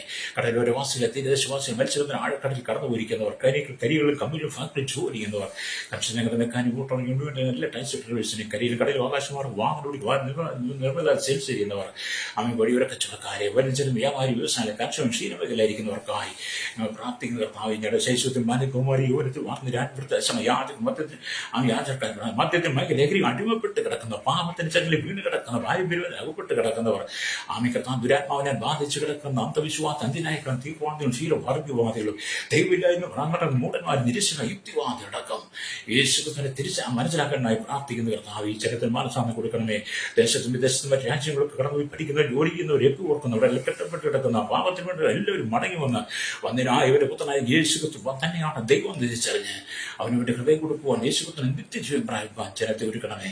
അതിലൊരു കർത്താവ് ജനത്തെ വിടാനൊരുക്കണം. ലോകമുടെ അക്രമമുണ്ട്, രാജ്യം, രക്തച്ചൊരിച്ചിൽ, സ്ഥാനമാന അധികാരികൾ ജനം തമ്മിലടിക്കും, ലോക രാജ്യങ്ങൾ തമ്മിൽ കലഹിച്ചുകൊണ്ടിരിക്കും. ഏത് സമയത്തൊരു 3-ാം ലോകമായ യുദ്ധം പൊട്ടിപ്പുറപ്പെടുത്തുന്നതിൽ ലോകമുടെ ആശങ്കയിലൂടെ കടന്നു പോകുമ്പോൾ, ലോകമുടെ ആൺവായുധങ്ങൾ ഉണ്ടാക്കി വെച്ചുകൊണ്ട് ഏത് സമയത്തും സകലത്തെ നശിപ്പിക്കാൻ കഴിവുള്ള ആണവായുധങ്ങൾ രാജ്യങ്ങൾ ശേഖരിച്ചുകൊണ്ടിരിക്കുമ്പോൾ അതിന്റെ നടുവിൽ വന്നിനായവന്റെ പുത്രനായ ക്രിസ്തു തന്നെ ദൈവമെന്ന് തിരിച്ചറിഞ്ഞ് ജനം പാരമ്പര്യത്തിന് കെട്ടിൽ പൊട്ടി പുറത്തു വരുവാൻ നിങ്ങൾ ദൈവങ്ങൾ ഏൽപ്പിച്ച് പ്രാർത്ഥി. ജനത്തിന് മാനസാന്തരം കൊടുക്കണമേ. ഭ്രാന്തത പിടിച്ച കണ്ടുകളെ നീക്കിക്കളയുന്നായി ഇവിടെ ഹൃദയത്തിന്റെ കാര്യങ്ങൾ നീക്കിക്കളഞ്ഞ് ഹൃദയ യേശുവിന് കൊടുക്കുവാൻ സകലജത്തിന് രോഗികളെ കിടക്കുന്നവർ, കർത്താവ് ശാരീരികമായി മാനസികത മദ്യത്തിന്റെ ലഹരിക്ക് അടിമപ്പെട്ട് കിടക്കുന്നവർ, പാപത്തെ വഴിയിൽ വീണ് കിടക്കുന്ന എല്ലാവരും മടങ്ങി വരുവാൻ നിങ്ങൾ ദൈവങ്ങൾ ഏൽപ്പിക്കുന്നു. കർത്താവ് ജനത്തിന് മാനസാന്തരം കൊടുക്കണമേ. എല്ലാ അന്ധകാരങ്ങളിലും ജനം വിളിക്കുക കർത്താവ് യേശുവിനെ അനുഗ്രഹിപ്പാട്ടയാകണം. വിവിധ രോഗികളായി കിടക്കുന്ന വാർത്തകശങ്ങൾ സംഹാരപ്പെടുക. ആമെ കർത്താവ് മദ്രാസിലായിരിക്കുന്ന പ്രിയപ്പെട്ടവർക്ക് പിടിയിൽ കൊടുക്കണമേ. ഇവിടെ കേരളം മുഴുവൻ മദ്യലഹരിയും ആമെ മയക്കും കർത്താവ് അങ്ങനെയുള്ള ദിവസങ്ങളിൽ ആമെ ദൈവത്തിൽ കൊണ്ടുവരുവാൻ ജനത്തെ ആമെ തലമുറ നശിപ്പിക്കുന്ന പാവകൾ, സ്കൂൾ, കോളേജ്, ക്യാമ്പസ്, കലാലയങ്ങളിലെല്ലാം തലമുറ നശിപ്പിക്കുന്ന എല്ലാ രാജ്യത്തും മാറി യേശുക്രിസ്തുവിന്റെ ഹൃദയം കൊണ്ട് വിശ്വസിച്ച ദൈവത്തിലേക്ക് മടങ്ങി വരുവാൻ യേശുവിന്റെ കരങ്ങളിൽ ഏൽപ്പിച്ച് പ്രാർത്ഥിക്കുന്ന സകല മുഖത്ത് എടുക്കണം. യേശുവിന്റെ നാമത്തിൽ തന്നെ ആമേൻ, ആമേൻ.